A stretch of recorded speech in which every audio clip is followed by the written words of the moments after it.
حاجة عشان نتكلم عن الأستاذ علي بدرخان. عشان نتكلم عن الأستاذ علي بدرخان لازم نتكلم عن الأستاذ أحمد بدرخان. طبعا احنا لازم نقول إنه كانت السينما عبارة عن اجتهادات شخصية من ناس بيحاولوا شمال ويمين في اسكندرية، استوديوهات، حاجات كده، ناس كلها بتحاول لغاية لما أستاذ طلعت حرب أو العظيم طلعت حرب قرر إنه يعمل بعثات عشان يفتح بيهم استوديو مصر. فبعت بعثة لألمانيا وبعت بعثة لفرنسا.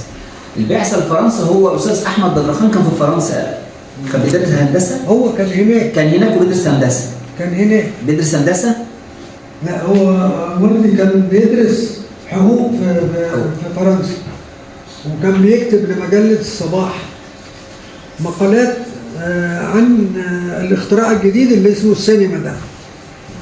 فطلعت حرب لفت انتباهه الموضوع ده وقال طب ما نعمل صناعة سينما هنا بقى، نعملها بجد بقى، مش تجارب فردية كده، نعمل استوديوهات وبتاع، هو استوديو مصر. فقال له اعمل دراسة.